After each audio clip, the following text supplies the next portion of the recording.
जैसा कि हम लोग आज क्लास में संख्याएं देखेंगे, तो संख्याएं कितने प्रकार की होती हैं। संख्या केवल एक प्रकार की होती है जिसे हम क्या कहते हैं, सम्मिश्र संख्या कहते हैं। अर्थात सम्मिश्र संख्या कहते हैं अगर हमें किसी भी प्रकार से इस तरीके से लिखा गया है x प्लस आई वाई या a प्लस आई बी, तो ये सभी हमारी सम्मिश्र संख्याएं कहलाती हैं।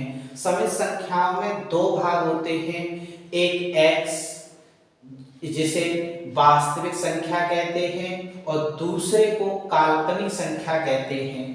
मतलब कुल मिलाकर अगर हम देखें, यहाँ पर अगर हम जैसे ये संख्या रेखा है, वह 0 है, 1 है, 2 है, 3 है, 4 है, -1 -2 -3 -4, इस तरीके से ये लगातार चल रहे, तो ये सभी की सभी हमारी संख्याएं वास्तविक संख्याएं कहलाती हैं। और अगर इन वास्तविक संख्याओं के साथ अगर हम i लगा दें तो वो हमारी काल्पनिक संख्या कहलाती है। जैसे कि अगर हमने यहाँ पर देखें 4 + 3i, तो 4 हमारी यहाँ पर वास्तविक संख्या हो जाएगी, 3 हमारी काल्पनिक संख्या हो जाएगी। क्योंकि 3 के साथ में i लग गया है इसलिए यह काल्पनिक संख्या कहलाती है। अन्यथा है अगर i को हटा दें तो यह है तो वास्तविक संख्या ही हमारी, लेकिन चूंकि i लग जाने के कारण यह हमारी काल्पनिक संख्या कहलाती है। इस तरह से हमने देखते हैं कि ये सम्मिश्र संख्या हमारी दो भागों में बढ़ जाती है। इसमें एक भाग होता है वास्तविक भाग और दूसरा भाग होता है काल्पनिक भाग। तो जो वास्तविक भाग होता है, संख्या रेखा पर ये जितनी भी संख्याएं लिखी गई हैं, ये सभी की सभी संख्याएं हमारी जो है वो क्या कहलाती हैं, वास्तविक संख्याएं कहलाती हैं, रियल नंबर्स कहलाती हैं। रियल नंबर्स कहलाती हैं जैसे 1 है, 0 है, 1 है, 2 है, 3 है, 4 है, -1 है, -2 है। इसके बीच में भी जो संख्याएं होती हैं जैसे 1 और 2 के बीच में जैसे 0.1 है, 0.2 है, 0.3 है, 0.4 है, 0.5 है, 0.6 है, 0.7 है, इस तरीके से ये भी संख्याएं। और अगर आप फिर कहें 1 और 0.1 के बीच में, तो 1 और 0.1 के बीच में भी अनेक संख्याएं होती हैं। इस तरह से एक प्रश्न भी यहाँ से बनता है कि किन्हीं दो पूर्ण संख्याओं के बीच में कितनी वास्तविक संख्याएं हो सकती हैं, तो अनंत वास्तविक संख्याएं होती हैं यहाँ पर। तो जो है यहाँ पर ये वास्तविक संख्या हो गया। अब इन्हीं के साथ में यदि हम i लगा दें तो ये हमारे जो है सभी की सभी हमारी काल्पनिक संख्याएं कहलाती हैं। काल्पनिक संख्याएं कहलाई जाएंगी जैसे 5i है, 4i है, -3i है, -1/2i है। अगर इन्हीं वास्तविक संख्याओं के साथ में यदि i लगा देते हैं तो ये काल्पनिक संख्याएं कहलाती हैं। वास्तविक संख्याओं को फिर दो भागों में बांटा जाता है। एक होती है इसमें परिमेय संख्याएं और दूसरी होती है अपरिमेय संख्याएं। ठीक है, एक होती है परिमेय संख्याएं और दूसरी होती है अपरिमेय संख्याएं। अपरिमेय संख्याएं वे होती हैं जिन्हें p/q के रूप में न लिखा जा सके, जिन्हें जो है p/q के रूप में शो न किया जा सके, व्यक्त न किया जा सके। लेकिन इन संख्याओं के मतलब जो है इन्हें जो है क्या है, हमने बताया p/q के रूप में न लिखा जा सके, लेकिन इनका हर एक संभव है। जैसे इसके नीचे देखें √2 संभव है, √3/1 संभव है, √5/1 संभव है, √1 इन सबके नीचे संभव है। यानी दूर और भी कह सकते हैं जिन्हें विभाजित न किया जा सके और ना ही इनकी आवर्ती हो, यानी इनकी पुनरावृत्ति भी नहीं होनी चाहिए। विभाजन मतलब जो है बार बार रिपीट भी नहीं होना चाहिए। जैसे अगर हमसे कहा जाए यहाँ पर, जैसे हमने देखा 1/3, जैसे हम दशम भाग लगाएंगे तो 0.3 3 3 3 3, ये बार बार क्या हो रही है, रिपीट हो रही है। इसलिए यह हमारी क्या है, जो है परिमेय संख्या नहीं कहलाएगी। जैसे इसमें √2 है, √3 है, √5 है, √7 है, √11 है, √13 है, √15 है, ये इस तरीके √17 है, √19 है, ये इस तरीके से चलेंगे। तो ये सब इसमें पाई भी हमारी जो है वह क्या होती है, एक अपरिमेय संख्या होती है, क्योंकि पाई का मान जो है 3.135992653 इस तरीके से पाई का मान 1000 अंकों तक भी रिपीट निकाला गया, लेकिन देखा गया कि पाई का मान कहीं पर भी रिपीट नहीं होता है, कहीं पर भी उसकी पुनरावृत्ति नहीं होती है, इसलिए पाई हमारी एक अपरिमेय संख्या है।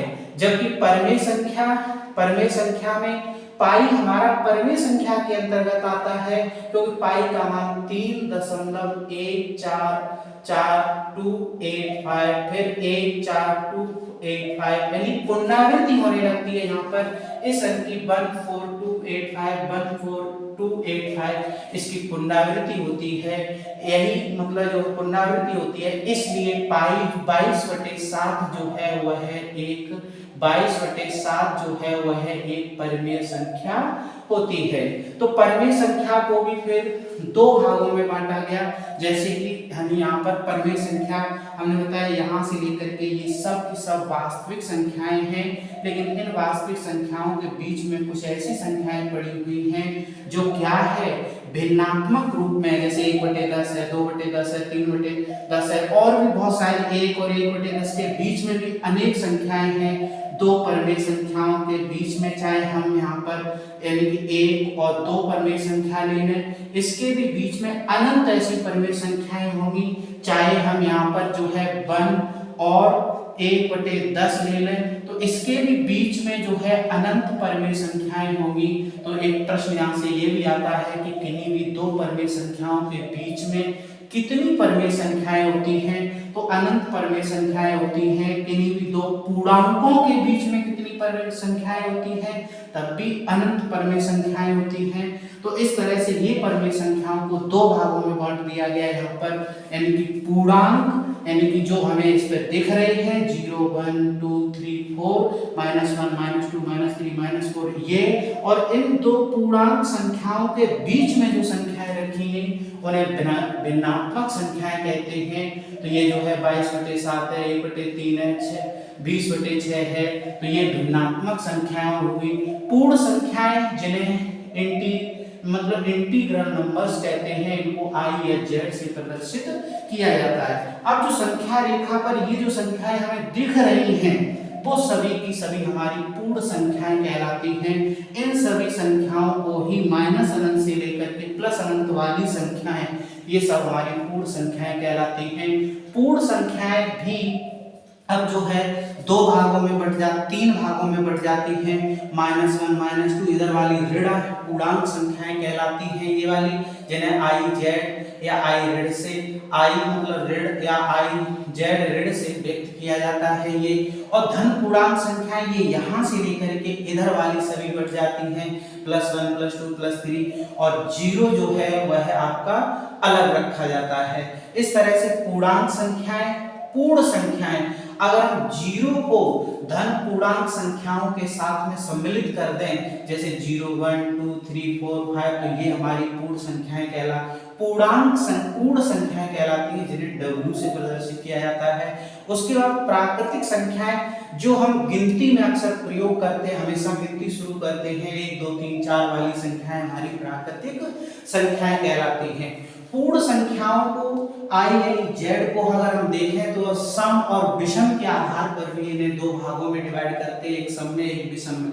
इवन नंबर्स E यानी कि 0 2 0 2 4 5 0 2 4 6 8 -2 -4 -6, ये अगर इनमें से ZE प्लस कहा जाए तो यहाँ से हो जाएंगी हमारी क्या कि 2 4 6 8 वाली संख्याएं।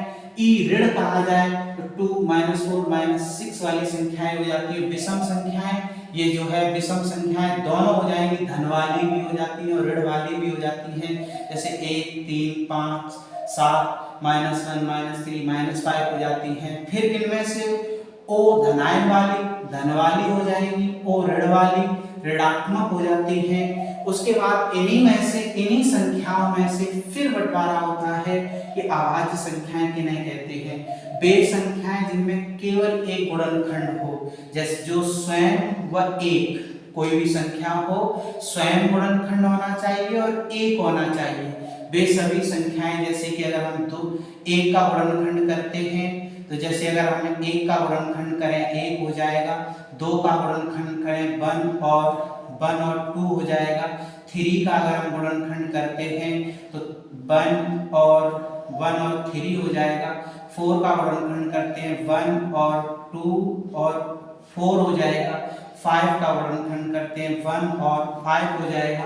तो वे संख्याएं जो केवल दो गुणनखंड हो स्वयं, तो जैसे एक में अगर हम देखें तो इसका तो केवल एक गुणनखंड है, इसीलिए एक संख्या ना तो हमारी भाज्य होती है और ना ही अभाज्य होती है।